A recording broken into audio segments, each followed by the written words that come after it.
আজকে মরহুম হাজী রফিকুল ইসলাম বীর মুক্তিযোদ্ধা এবং সভাপতি কুলিয়ারচর পৌর বিএনপির এই মাইকের জানাজায় সমবেত সম্মানিত মুসল্লিয়ান, আসসালামু আলাইকুম ওয়া রাহমাতুল্লাহি ওয়া বারাকাতুহু। প্রথমেই আমি আপনাদেরকে ধন্যবাদ জানাই। আমাদের বিভিন্ন রাজনৈতিক দলের নেতৃবৃন্দ, আমার প্রিয় দল বিএনপি সহ মুক্তিযোদ্ধারা, প্রশাসনের লোক, ভৈরব, কিশোরগঞ্জ, বাজিতপুর সহ বিভিন্ন উপজেলার এবং প্রত্যন্ত বিভিন্ন এলাকা থেকে আগত মুসলিম আপনাদেরকে পরিবারের পক্ষ থেকে অভিনন্দন। আজকে যার জানাজা আমরা পড়তে যাচ্ছি, উনি দেশের একজন বীর সন্তান ছিলেন। ৭১-এর স্বাধীনতা যুদ্ধে হায়নাদের বিতাড়িত করার যে অত্যন্ত প্রহরীর মতো কাজ করেছিল, সেই বীর সন্তানদের একজন আজকে বিদায় নিলেন। উনি একজন রাজনীতিবিদ ছিলেন, জাতীয়তাবাদী দলের একজন অত্যন্ত বলিষ্ঠ নেতৃত্ব ছিল, পৌর বিএনপির সভাপতি ছিলেন। দীর্ঘদিন আমি আমার চাচা ভাতিজা সম্পর্ক আমাকে এই পর্যায়ে নিয়ে আসার জন্য যে সমস্ত নেতৃবৃন্দরা কাজ করেছেন, শ্রম দিয়েছেন, কষ্ট করেছেন, তার মধ্যে উনিও ছিলেন অন্যতম।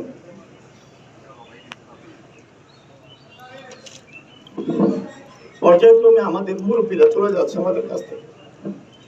কিছুদিন আগে সালাউদ্দিন খান শাহজাহান ভাই চলে গেলেন, কিছুদিন আগে আমাদের একেএম ফরিদউদ্দিন খান সাহেব চলে গেলেন। আমি আমার শ্রদ্ধেয় পিতা হাজী মহসিন মিয়া সাহেবকে হারিয়েছি। পর্যায়ক্রমে আমার একমাত্র চাচা এখানে উপস্থিত, অনেক মুরব্বীরা এখানে আছেন। দুনিয়া থেকে চিরবিদায় নিতে হবে, এটাই স্বাভাবিক। অনেক আক্ষেপ নিয়ে এই মুরব্বীরা যাচ্ছেন। আল্লাহ ভালো ফয়সালা দানকারী। ওনাদের অনেক আশা ছিল, হাজী রফিক সাহেবের অনেক আশা ছিল। গত ১৭ বছরের আন্দোলন সংগ্রামে রাতে দিনে জঙ্গলে খেতে পালিয়ে বেরিয়েছেন। এই বয়সে বাড়িতে থাকতে পারেন নাই, পরিবারের সাথে থাকতে পারেন নাই। এরকম অসংখ্য মানুষ অধিকারের প্রশ্নে কথা বলতে গিয়ে অনেক নির্যাতনের শিকার হয়েছে। ভালো একটা দিনের প্রত্যাশায় সবাই ছিল। সেই দিনটা প্রাথমিক পর্যায়ে আমরা এক ধাপ পেয়ে গিয়েছি, চূড়ান্ত ভাবে সেই লক্ষ্যে এখনো আমরা বুঝতে পারি নাই। আমি এই গ্রামের মানুষ আছেন, আমার দলের নেতা কর্মীরা আছেন, কুলিয়ারচর পৌর বিএনপি, থানা বিএনপির নেতৃবৃন্দরা আছেন। উনি স্পষ্ট কথা বলতেন, ওনার ভিতরে কোনো প্যাচ নাই, একদম সরল মানুষ, সৎ মানুষ ছিলেন। যে কথাটা বলতেন উচিত কথা। দল করতে গিয়ে, সংগঠন করতে গিয়ে অনেকের সাথে উনি কটু কথা বলেছেন, রাগ করেছেন। আপনারা ওনাকে মাফ করে দিবেন, দলের নেতা কর্মী ভাইয়েরা। পরিবার যেমন একজন অভিভাবক হারিয়েছে, দেশ হারিয়েছে একজন বীর সন্তানকে, দল হারিয়েছে একজন বলিষ্ঠ সাহসী নেতৃত্ব, আর সমাজ হারিয়েছে একজন সত্যবাদী, ন্যায় নিষ্ঠাবান একজন ব্যক্তি, যিনি অকপটে সত্য কথাটা বলে যেতেন। আমরা সবাই হারিয়েছি। আজকে জাতীয়তাবাদী পরিবারের শোকের ছায়া নিমজ্জিত। গতকালকে বিএনপির সম্মানিত মহাসচিব জনাব মির্জা ফখরুল ইসলাম আলমগীর সাহেব দলের পক্ষ থেকে শোক জানিয়েছেন, জেলা বিএনপি শোক জানিয়েছি। সবাইকে আমি অনুরোধ করবো একটাই, যে যিনি চলে গেছেন উনি আর আসবেন না। ওনার আমল নামার সবকিছু উনি নিজে থেকে আর করতে পারবেন না। সরকার জারিয়ার মাধ্যমে আমরা যারা সহকর্মী, সহযোদ্ধা, আত্মীয় স্বজন, পরিবার আছি, আমরা আমাদের জন্য কিছু করতে পারবো। আমি আর কথা দীর্ঘ করব না, জানাজার সময় আসন্ন পরিবারের পক্ষে কথা বলবে। আমি শুধু শেষ নিবেদনটা করতে চাই, এই মুরব্বীরা চলে যাচ্ছেন, আমরা ওকে কখন চলে যাই। আমাদের মুরব্বীরা যারা এখানে উপস্থিত, মশিউর ভাই আছেন, নুরুল মিল্লাহ সাহেব আছেন, অনেকেই শারীরিকভাবে অসুস্থ। আমাদের সকলের জন্য আমি দোয়া চাই। আর আমার পিতা সহ আমাদের মুরব্বীরা, আজকের মায়া সহ যারা চলে যাচ্ছেন, তাদের জন্য আমরা দোয়া করব। আল্লাহর কাছে একটাই কথা, যে আমরা তারা যেন জান্নাতুল ফেরদৌস নসিব হয় তাদের।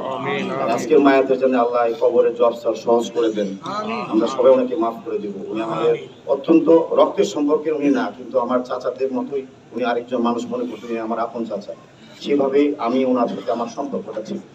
আমার জন্য অনেক করেছেন উনি, অনেক কষ্ট করেছেন। আর শেষ কথাটা আমি বলতে পারি নাই, উনি যখন অসুস্থ ২০-২৫ দিন আগে ওনাকে আমি বলেছিলাম যে চাচা আপনি চায়না যাচ্ছেন কেন? বাবা আমার কয়েকজন পরিচিত বন্ধু বান্ধব চায়না গিয়ে এই ট্রিটমেন্টটা করছে, চায়না নাকি ট্রিটমেন্টটা খুব ভালো। আমি বললাম আপনি চায়না যায়েন না, আমি ব্যাংককে নিয়ে যাবো, আমি অথবা আমার ছোট ভাই সাইম আপনাকে নিয়ে যাবো। বললো যে আমি তো টাকা পয়সা সব জমা দিয়ে দিচ্ছি, রেডি করে ফেলছি। আমি আচ্ছা ঠিক আছে, আপনি দেখেন, চিন্তা করে জানাই। পরবর্তীতে শুনলাম উনি এয়ারপোর্টে গেলেন, এয়ারপোর্ট থেকে ফেরত আসলেন। দুঃখজনক হলো এই কথাটাই, দীর্ঘ 1 বছরের সম্পর্ক। আমি ওই দিন নেত্রকোনার দুর্গাপুর উপজেলার পৌর বিএনপি সম্মেলন, পরের দিন হালুয়াঘাটের সম্মেলন ময়মনসিংহ, সেই 2 দিনের মাথায় উনি হসপিটালে ভর্তি হলেন, হঠাৎ করে অসুস্থ, লাইফ সাপোর্টে চলে গেলেন।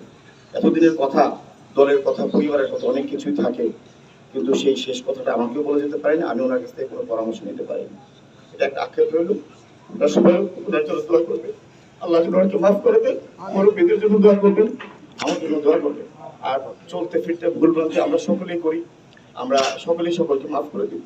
মানুষ মাত্র ভুল হবে, আমিও ভুলের ঊর্ধ্বে না, আমাকে মাফ করে দেন, আমার জন্য দোয়া করবেন। আর শেষ কথা হলো, ওনাকে মাফ করবেন, পাশাপাশি ওনার সাথে যদি কোনো লেনদেন থাকে, কোনো পাওনা দাওনা থাকে, আপনারা যোগাযোগ করে, পরিবার আছে, আমরা আছি, ইনশাআল্লাহ আমরা সমাধান করে দেবো। সবার কাছে ওনার জন্য দোয়া আছে, বিশ্বাস করছি। আল্লাহ হাফেজ। আসসালামু আলাইকুম ওয়া রাহমাতুল্লাহি ওয়া বারাকাতুহু।